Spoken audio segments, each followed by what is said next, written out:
Good morning, I'm Wes Kale. Welcome to the program.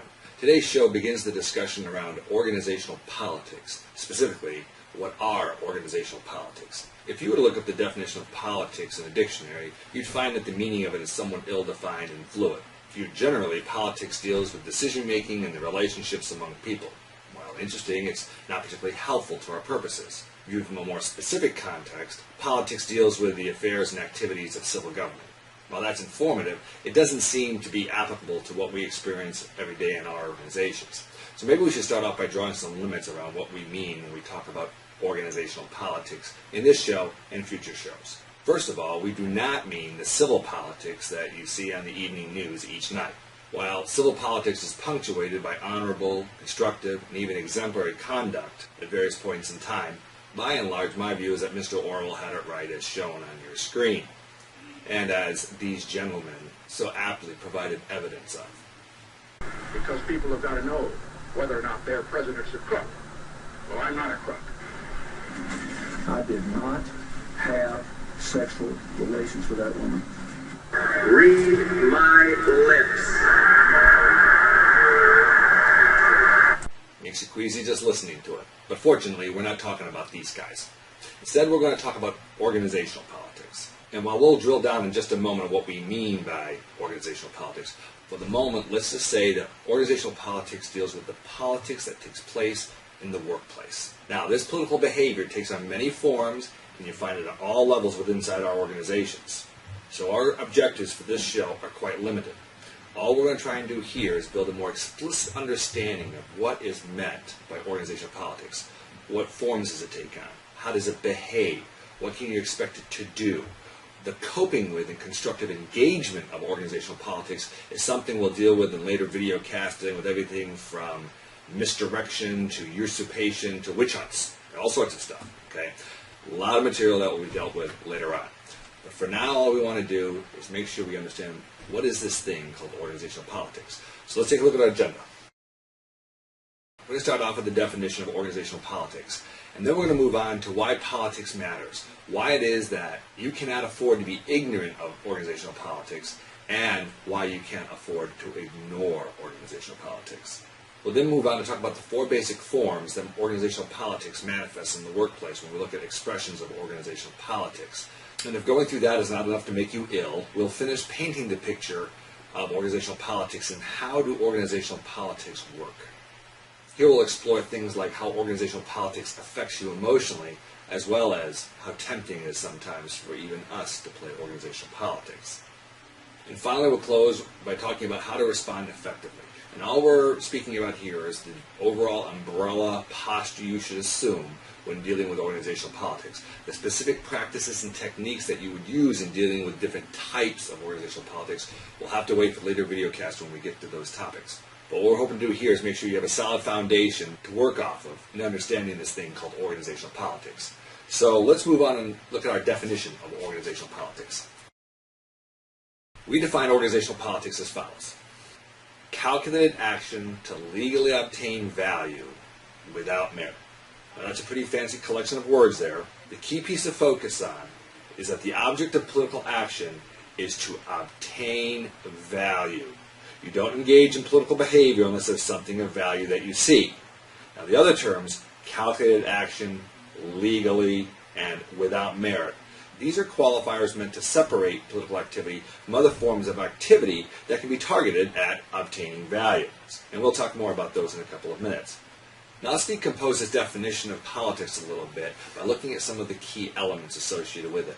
When we say obtain value, it's important to understand that the value may be indeterminate. Something of value could be as concrete as a promotion, a big bonus, a salary increase, things of that nature. These are things that there is generally widespread agreement everyone would find valuable. However, there are other things that just the individual might find valuable. For example, being able to bring plants into the office, holding up the promotion of someone who you view as an opponent in the workforce, getting an office that has a window. These are things that really rely upon the individual's perspective. They're not something that we would necessarily all agree are valuable things to have. So while political action is targeted at obtaining something of value, that determination that it's valuable may be something that's completely in the eye of the beholder. But the effects of the political behavior will not be. Second element, means and consequences are weighed. When we say calculated action, what we're saying is that this is not unintended. This is not an accident. This is not just luck. Someone is thinking things through. They're thinking through how they're going to do something, and they're weighing the impacts their actions are going to have. Now, they may be doing this almost intuitively. They don't necessarily have to write everything out on a piece of paper that shows how this action will lead to this outcome, da-da-da-da. They may just be responding out of the cuff. But at some level, they're thinking things through. And third, and perhaps the most important point, is that the item that is of value is earned by other than honorable means.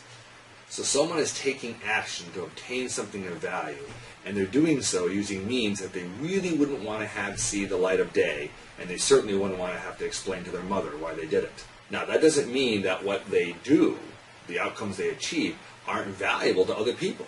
It may not be only valuable to them, it can be valuable to many other people, particularly their co-workers. But this is where we learn the importance of that old saying, the ends don't justify the means. While it may be valuable to multiple people, when you look at the means you use to obtain that thing of value, that's where you run into a problem, because you're engaging in other than honorable conduct in order to achieve your ends. So that's our definition of organizational politics. But it might be easier to understand how this works in practice by looking at other ways of obtaining value in the organization. So let's compare politics to some of the other ways of getting ahead. I'm going to have our definition of politics here at the top so we can keep it in front of us. And then let's look at some of these other ways of obtaining value in the organization. There's a list of them here. We've talked about politics. And the second way of getting ahead is on merit. And this is Kell Partners' preferred way for you to obtain value throughout the course of your career. In fact, as you recall in Vcast 9, How to Succeed, we espouse a merit-based approach. In fact, it's the cornerstone of our motto, do some good. So we're big fans of the merit-based approach, but it's not the only approach. Another way of getting ahead is through leadership. Now, some might argue that leadership is a subset of merit, but because leadership can obtain value by what you represent, not just by what you do, I call it out as a separate way of obtaining value within the organization. A fourth method of obtaining value is through criminal conduct. And as we know, through its various forms of fraud, insider trading, sexual harassment, whatever, it is a viable means of obtaining value. Now, fortunately, there are strong penalties for getting caught engaging in these behaviors, but the fact of the matter is it is an instrument for obtaining value, if only for a limited period of time. And finally, there's luck. Sometimes just being in the right place at the right time is all that it takes to send you on your way. It's a simple fact. Now, looking at all of these, politics, merit, leadership, criminal conduct, and luck, they all obtain value. When we start looking at other attributes of organizational politics, that's where we begin to see how it's different from these other four methods of obtaining value. For example, calculated. That kind of rules out luck. No luck. It's kind of hard to argue that luck is calculated action on someone's part. It kind of defies the meaning of luck. So luck's out. Secondly, legally obtained. Well, that rules out criminal conduct. So while both politics and criminal conduct may have calculated aspects associated with them, it's the legal stipulation. And finally, without merit. Now notice that politics shares the same without merit designation as criminal conduct and luck. But for our purposes, this rules out merit and leadership as sharing the attributes of organizational politics. And what this is meant to bring out here is that each of these other methods for obtaining value share many characteristics with organizational politics, and so therefore they can often be mistaken for organizational politics unless you're careful.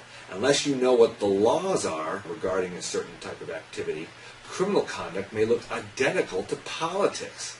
And someone who is lucky, you may think that they actually decided to do something that led to the outcome that is favorable to them. But they may just have been lucky. You don't know. You won't be able to see that.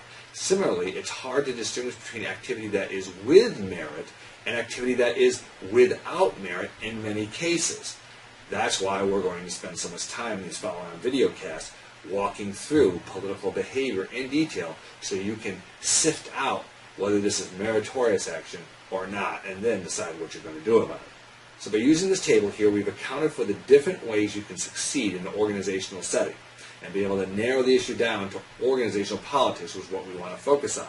But the question then arises as to why is it important to understand organizational politics?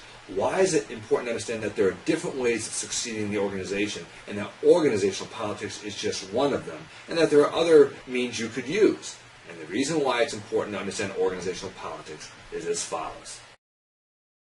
Simply stated, organizational politics is the number one obstacle that organizations face in tapping into the creativity of their staff, obtaining higher levels of productivity, and ultimately delivering greater value to their stakeholders and to the community at large. While there are other important considerations that organizations face, tax policy, access to credit, hiring the right people, good location, these are all important things. They are secondary when it comes to the penalties that organizational politics can levy upon an organization. And it does so in many different ways. Some of the more common ways that organizational politics can harm the organization is through killing off or crippling efforts with returns greater than 20%. You see, every organization has all sorts of opportunities to do things better. And some of those opportunities can yield returns of 50% or 100%, even 500% gains in productivity. Now, when these types of projects come up, they can be looked at with two sets of eyes. And this is particularly true in larger organizations, organizations with 500 or more people. You see, the first set of eyes looks at the project and says, oh my goodness, 200%, 300% return, that's just terrific. What a wonderful opportunity, let's go after it. The second set of eyes says, not so fast here. Someone might ask me, where did this wonderful idea come from? How long has this been an opportunity that has been laying fallow that we haven't gone after? And why didn't you identify this earlier? All sorts of questions can come up for the individual that make them very uncomfortable. And maybe it's better just to let this sleeping dog lie and have this project go back for further analysis and study to make sure that those numbers are really right. And depending upon the leadership and cultural environment inside the organization, that may be all it takes to shelve that project for good and kill it off. The second common expression is the elimination of the mavericks. Now, mavericks are vital to all organizations. They're the ones who challenge the norms of what is possible, what is acceptable, what is appropriate. And they're willing to take risks that other people may not be willing to take. But that makes them dangerous to people who like things the way they are, that don't want things to change. And even if they agree that the ideas of the maverick may be helpful to the organization, if it's not helpful to me, I'm not so sure I like that idea. And organizational politics is a vehicle for quickly profiling who these mavericks are and then setting them up to fail so we can move them out of the way. Over the course of my career, I've worked in 3 organizations that were actually conscious about the importance of hiring and retaining people who are essentially mavericks, people who would challenge the way things were done and come up with new and innovative ways of doing business. And these organizations built recruiting, retention, and incentive mechanisms to make sure that they identified and supported their mavericks. But I've worked for or been associated with 3 times as many organizations that are either indifferent or even hostile to mavericks.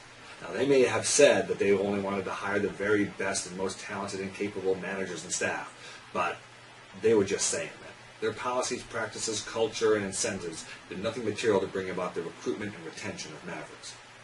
Third, politics means that a lack of clarity will permeate all discussions. You may recall in Vcast 5 that we talked about the importance of clarity and effective communications. And we said then that as the level of risk around a given topic begins to rise, that can destabilize the thinking of participants in the communication, causing them to inadvertently become unclear.